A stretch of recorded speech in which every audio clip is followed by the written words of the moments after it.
shout out to Hello Yasin.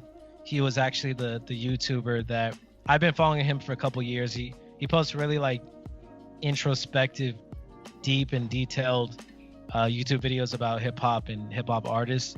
So this video popped up, it said the dark side of Leroy.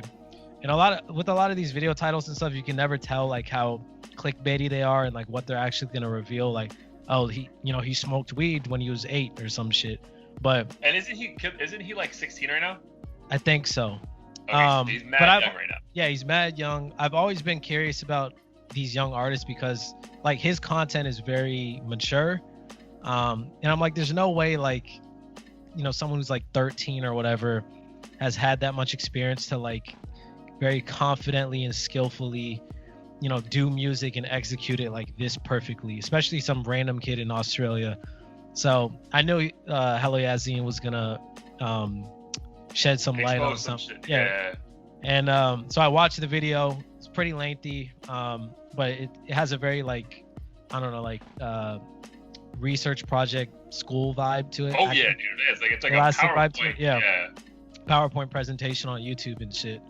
But very well thought out. And essentially, to break it down, the gist of it is that Leroy essentially lied about his come up or exaggerated certain aspects, claiming he was broke, and his mom was like pivotal in getting his career off the ground and stuff, and like no one else was really part of the picture, at least in the early stages. But come to find out, this DJ in Australia, I think his name is Marcus Jr. Or he goes by Marcus Jr. Apparently Leroy had reached out to him or someone in his camp or affiliated to put him on in his early days. Apparently this dude made beats for him, hosted parties with his own money and all kinds of stuff.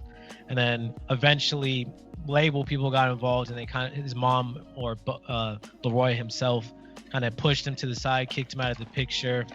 And also allegedly his dad's well connected in the industry, has technical credits with like Joe Budden, Pump It Up, and Nelly Hot in here and all kinds of shit. So it seems like this this diamond in the rough story of coming up with nobody else to help him out and stuff is super exaggerated. And also his day one homie who like kind of showed him the ropes and everything has been kind of pushed to the side, which is obviously fucked up. I mean, business is business, but at the same time it kind of reveals your true character if this is what actually went down.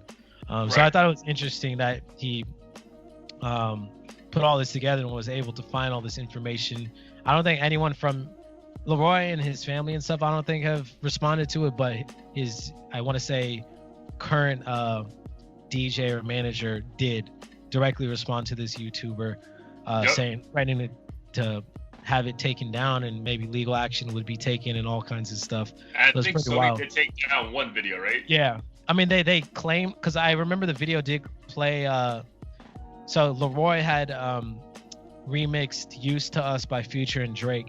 I know the beat played, and I'm not too sure with how the algorithm works, but I believe that's why they claimed it. Like the beat obviously triggered something, but maybe that was like a cover up for why they took down the video. So it's all pretty crazy that this all went down.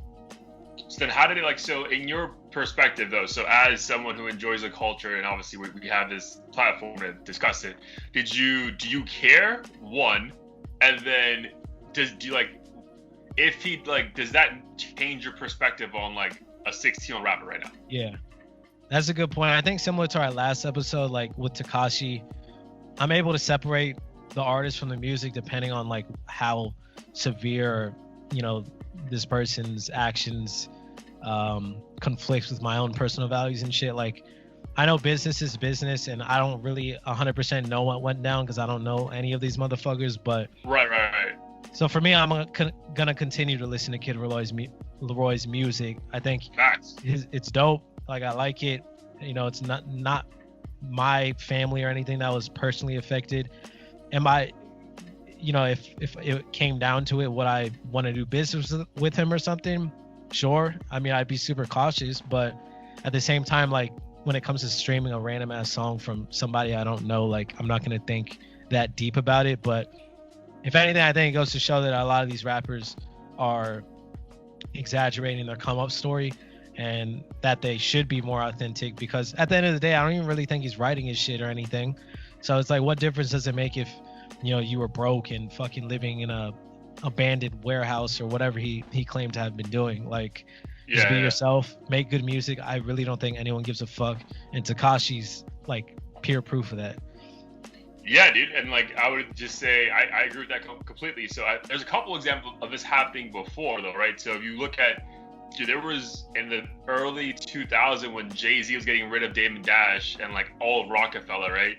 Like, all right, dude, Jay-Z still goes fucking quadruple platinum every album. Like, no one gives a fuck, right? Like, he's just a businessman. If he felt like doing business with certain people wasn't to his advantage, you're out the fucking picture. So, like, for me, like, all right, you fucking did someone dirty because you wanted to like progress your career. I mean, again, like, I wouldn't do it, but like, I'm not gonna get mad at you if you're now on fucking a certain platform that you felt you couldn't get to with someone else like with you. So right. I'm not mad at him. Like, yeah, like you, I'll maybe be precautious if I were to do business with him, but I mean, that's just the cost of doing business, bro. Like, I thought the guy, what's the guys who did the YouTube thing on him? Hello Yassine. Dude, that was very well done, very like intricate. Again, I felt like a PowerPoint presentation in college. Like, the way like information was coming at you. But bro, like, it's almost like, dude, I personally don't care. Like, you can't be believing what a fucking 13-year-old, 14-year-old is saying. Like, if that's like, if you think what that person is saying is gospel, dude, like, you have an issue to worry about, bro. I don't think we should be so concerned about what his background story is. It's like, bro, like, you have the issue, because like, bro, like, so for example, like, I don't even, when I was listening to him, and you've sent me like a couple of songs that both have been fucking very, very well done.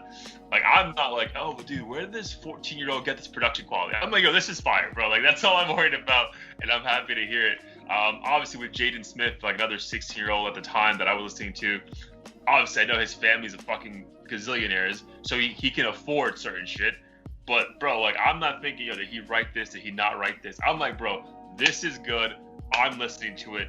End of fucking story, right? Like, if he's a good dude, if he lied about being broke and he was actually rich the whole time, like, bro, how does that change my life? You know what I mean? Right. Like it's just, I want to listen to good music. This is good. Let's keep it fucking moving, bro. So that's my only perspective with that. Like, it was a very well done like breakdown of what this child's background is. But at the end of the day, bro, you're doing investigation reporting on a fucking, at the time, 12-year-old who's now 16, and you're holding shit against him. Like, dude, who gives a fuck, bro? Like, that was my perspective on it. And I think that's another point is the age. Like, I'm not gonna hold someone accountable for making, you know, quote unquote, the wrong business decision at 12 years old or whatever he was. Obviously, the parents.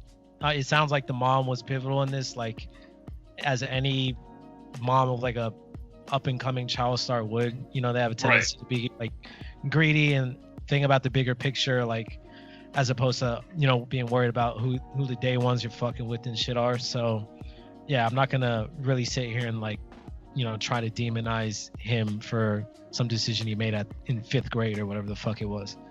Yeah, dude, I think he was on the, like, I think one of the clips in the piece that you sent me was that he was also a no jumper and being very dismissive of like some dude who helped him out.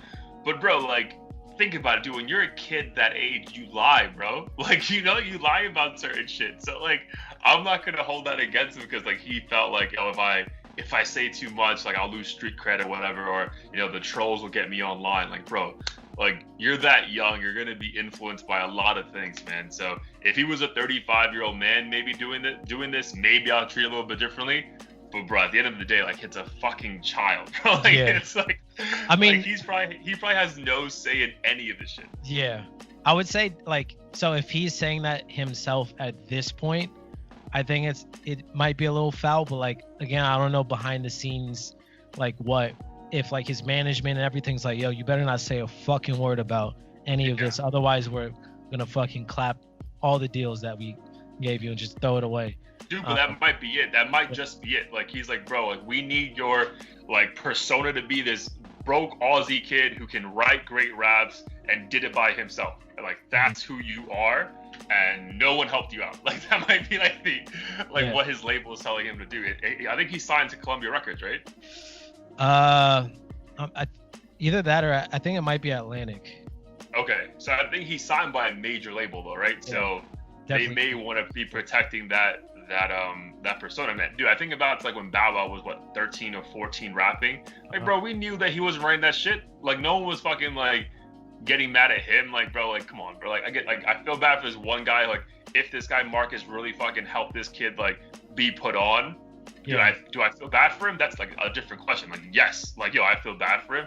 But bro, like people get fucking cut out of business deals every fucking day in corporate America, bro. Like it's just like the cost of doing business sometimes. Like That's true. sometimes you may be the person who pushes a person up to like another pedestal, but if you have no actual skill or something in the process, like there's no reason for the label to bring you along for the ride besides saying, hey, thanks for all the hard work you've done. We'll take it from here, bro. Yeah. Like, Yeah, that's a harsh reality too that we have to bring up. And I'd be curious to hear what the dude Marcus Jr. has to say about everything. I think he's done a couple Instagram lives here and there, but I haven't really heard detailed information about what happened other than like, I did this for you sort of thing.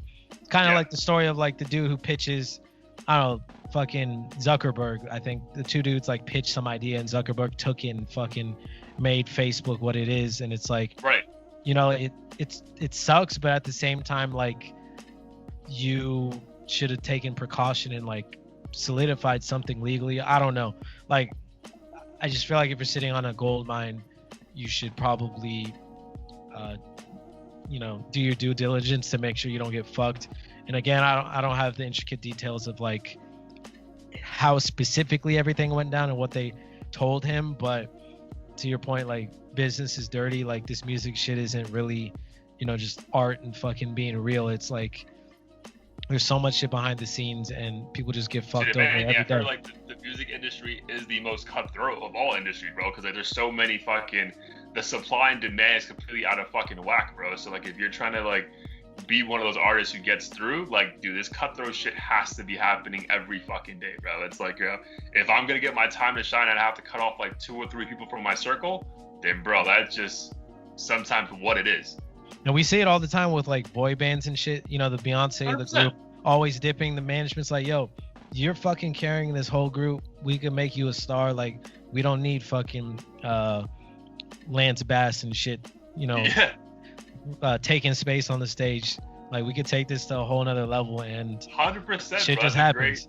That's a great fucking point, bro. Like, what if Beyonce just became a Destiny Child for the rest of her life, bro? She wouldn't be what the fuck she is now. So, like, again, it sucks, bro. Like, for sure. Like, if I'm this kid Marcus, I'm fucking tight, bro. And, like, he's probably just going to be that guy for the rest of his life. Like, yo, back in the day, I helped this guy. You know what I mean? Like, that's going to be his story.